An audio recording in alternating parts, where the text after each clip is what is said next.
Welcome to Paper Pen पढ़ाई।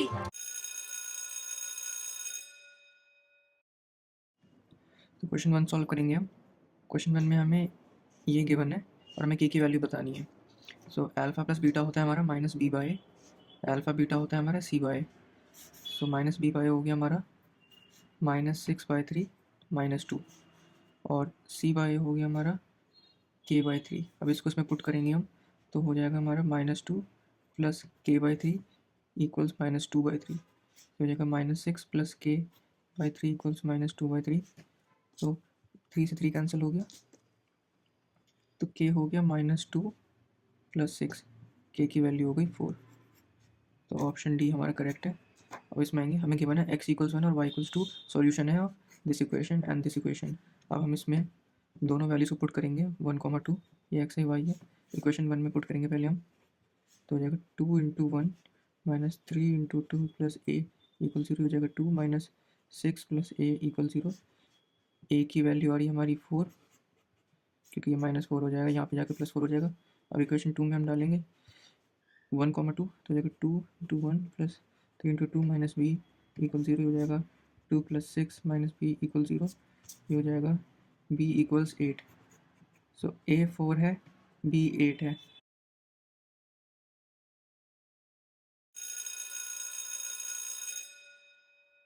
Okay, तो question 3 solve करते हैं हम। हमें पता है मिड पॉइंट फॉर्मूला होता है x1 + x2/2, y1 + y2/2। Put करेंगे हम, हो जाएगा -4 + 4/2, 5 + 6/2। ये तो 0 हो जाएगा तो m हो जाएगा 0। ये हो जाएगा 11/2 तो हो जाएगा 5.5। सो हमारा 0, 5.5 है। ये x में है, ये y में है। सो हमें दिख रहा है क्लियरली कि y एक्सिस पे होगा वो। ठीक है, अब ये वाला सॉल्व करते हैं। 7 + 4 sin θ = 9। सो 7 + 4 sin θ = 9। 7 को हम इधर भेजेंगे, 4 sin θ = 9 - 7 तो हो जाएगा 2। सो 4 sin θ = 2, sin θ इक्वल्स ये हो जाएगा 2, ये हो जाएगा 1, 1/2। So theta equals 30 degree. अब इसको सॉल्व करते हैं। tan square theta -1/cos theta, इसे थीटा को लिखेंगे 1/cos थीटा, हो जाएगा tan square theta -sec square theta. अब हमें पता है कि sec square theta minus tan square theta = 1 identity होती है। अब देखो ये ऑपोजिट है, मतलब tan पॉजिटिव है, sec नेगेटिव है, तो हम डायरेक्टली भी इसको -1 लिख सकते हैं। तो क्वेश्चन 6 में हम सबसे पहले 98 के प्राइम फैक्टर्स निकालेंगे, तो वो हो जाएगा 2 × 49, तो ये हो जाएगा 2⁻1 × 7²। सिमिलरली हम 28 के प्राइम फैक्टर्स निकालेंगे, वो हो जाएगा 4 × 7 जो हो जाएगा 2² × 7। अब स्टेप 1 हो गया। अब स्टेप 2 में HCF फाइंड करना है। सो HCF में क्या होता है, smallest power of each common prime factor. तो इसमें स्मॉलेस्ट पावर है 2⁻1 और यहाँ स्मॉलेस्ट पावर है 7⁻1, तो ये हो गया 14। तो m हो गया हमारा 14। अब LCM फाइंड करेंगे हम। इसमें greatest power of each prime factor, तो इसमें 7⁻2 है, यहाँ 2⁻2 है, तो 2² × 7², तो ये हो गया हमारा 4 × 49, ये हो गया 196, तो n हो गया 196।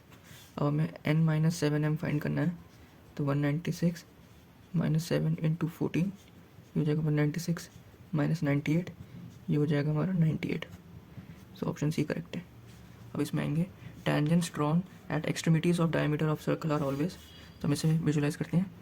ये हमारा सर्कल है, ये हमारा डायमीटर है। अब ये हमें बोला tangents drawn at the extremities, तो ये एक्सट्रीम पॉइंट है, यहाँ पे एक टेंजेंट ड्रॉ करेंगे। ये भी एक्सट्रीम पॉइंट है डायमीटर का, यहाँ पे एक टेंजेंट ड्रॉ करेंगे। अब हमें दिख रहा है ये दोनों लाइंस पैरेलल हैं, सो ऑप्शन ए करेक्ट है। ओके, तो हमें ये गिवन है angle B = angle E and angle F = angle C। So through angle similarity criterion, दो एंगल इक्वल है तो मतलब वो दो ट्राइंगल्स सिमिलर है। अब हमें गिवन है AB = 3DE। सो अगर कॉन्ग्रुएंट होते तो AB = DE होना चाहिए था, बट AB = 3DE है, मतलब वो दोनों ट्राइंगल्स कॉन्ग्रुएंट नहीं है। सो ट्राइंगल्स हमारे सिमिलर है बट नॉट कॉन्ग्रुएंट। अब इसमें आएंगे हम, हमें गिवन है -1⁻n + -1⁸ = 0। अब ये बेसिक मैथ्स है, माइनस की पावर कुछ इवन है तो ये +1 हो जाएगी और हमें इक्वल में 0 चाहिए, तो ये ऑब्वियस है कि ये नेगेटिव नंबर होगा, और नेगेटिव कैसे आएगा, इवन से तो पॉजिटिव हो जाएगा ये, सो ये ऑड वैल्यू होगी कोई। लाइक एग्जाम्पल में 1³ ले सकते हैं, -1³ और ये -1/8, ये 0 होगी। So any odd number. अब इसमें आएंगे हम, ये हम P1 की लाइन मान लेते हैं पॉलिनॉमियल 1 की, तो 1 0 ये 1 0 ये, और ये हम P2 की लाइन मान लेते हैं पॉलिनॉमियल 2, तो उसका भी 1 0 ये 1 0 ये। तो P1 के 2 जीरोज़ हैं, P2 के भी 2 जीरोज़ हैं, बट डिस्टिंक्ट कितने हैं, डिस्टिंक्ट 2 ही हैं, 1 और 2। सो इसका करेक्ट ऑप्शन है, आंसर है 2। ओके, ये बहुत बढ़िया फॉर्मूला बेस्ड क्वेश्चन है AP का।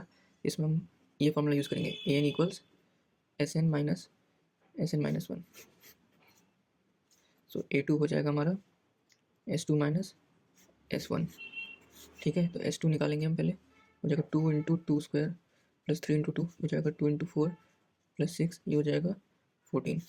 S1 हो जाएगा हमारा 2 × 1² + 3 × 1, ये हो जाएगा 2 + 3 5। तो A2 हो जाएगा S2 - S1, 14 - 5, A2 हो गया हमारा 9। अब यहाँ पे आएंगे हम, मोड 15x है और डेटा मीन 18x, हमें मीडियन बताना है। सो हमें पता है 3 × मीडियन, ये फॉर्मूला होता है, इक्वल्स मोड + 2 × मीन। ठीक है, तो 3 मीडियन हमें पता नहीं है, मोड हमारा है 15x, मीन है 2 × 18x, 3m हो जाएगा 15x प्लस ये हो जाएगा हमारा 36x, 3m हो गया हमारा 51x।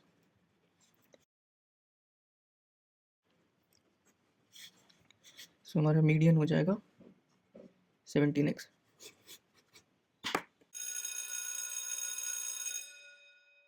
Okay, so take of 52 cards given है और हमें प्रोबेबिलिटी बतानी है रेड फेस कार्ड की।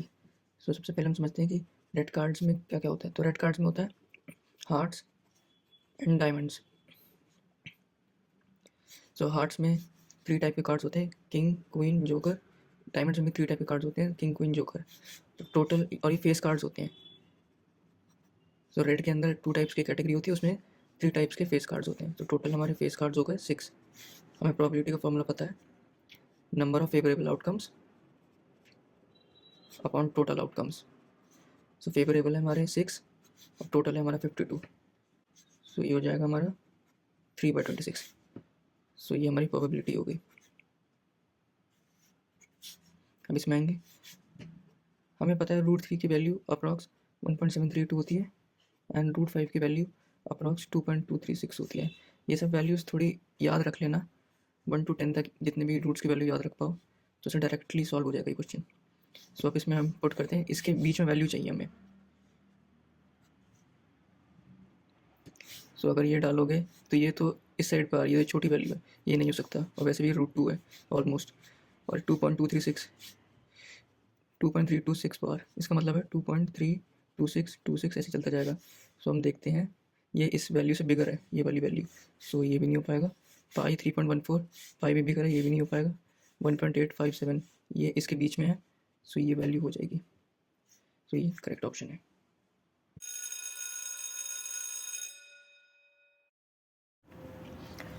ओके, तो सेक्टर ऑफ सर्कल का एरिया गिवन है 40 पाई, और हमें पता है सेक्टर ऑफ सर्कल का एरिया होता है θ/360 × πr²। 40 पाई इक्वल्स θ/ एंगल 72 है, सेंट्रल एंगल। ओके, तो बाद में लिख देंगे इसको, × πr²। पाई से पाई कैंसिल हो गया। 40 इक्वल्स 72/360 × r²। ये हो जाएगा 1/5। 5 को हम यहाँ भेजेंगे तो हो जाएगा 200 इक्वल्स r²। सो ये हो जाएगा r इक्वल्स √200। सो इसको हम ऐसे ब्रेक करके लिख सकते हैं 100 × 2, तो 100 हो जाएगी, 10 हो जाएगा रूट से बाहर आके। सो r हो जाएगा हमारा 10√2। ओके, सो इसमें हमें एंगल APO बताना है, तो ये होगा APO। तो बस में देखते हैं, PA टेंजेंट है, सो ये 90 डिग्री हो जाएगा। लीनियर पेयर के थ्रू ये एंगल हमारा 65 डिग्री हो जाएगा, और हमें पता है ट्राइंगल का जो पूरा डिग्रीज में होता है वो होता है 180 डिग्री कंप्लीट। सो हम क्या करेंगे, 180 degree equals angle APO plus 90 degree plus 65 degree. So 180 degree equals angle APO 90 + 65 155 degree. Angle APO equals 180 - 155 हो जाएगा 25 डिग्रीज। So option A. अब इसमें हम आएंगे, हमें लेंथ ऑफ स्ट्रिंग बतानी है। सो साइन 30 यूज़ करेंगे हम, जो होता है p/h। सो 1/2 इक्वल्स p की वैल्यू है हमारी 150, h है हमारा l। सो l की वैल्यू हो गई हमारी 300 मीटर्स।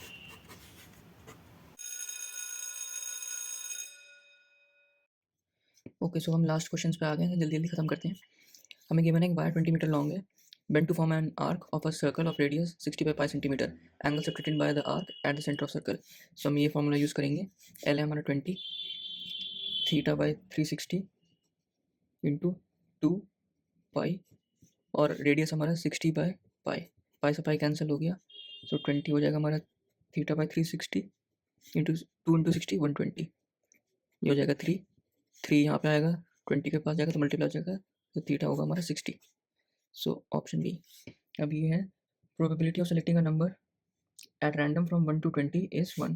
सो मतलब नंबर्स के एक बकेट में से एक नंबर की प्रोबेबिलिटी क्या होगी पिक करने की, तो 1 ही होगी। और if p equals 1 then e is called a sure event, ये भी ट्रू है। सो ये भी दोनों ट्रू है। अब हम इसमें आएंगे, join two hemisphere of same radius along there basis we get a sphere. So ये भी ट्रू है। अगर हम एक फुटबॉल को बीच में से काट के ऐसे दो पार्ट्स बनेंगे, अब अगर हम इन दोनों को ज्वाइन करेंगे तो फिर से हमारी एक फुटबॉल ही बन जाएगी। सो ये ट्रू है। और total surface area of sphere is 3 pi r square, ये इनकरेक्ट है, 4 पाई r स्क्वायर होता है।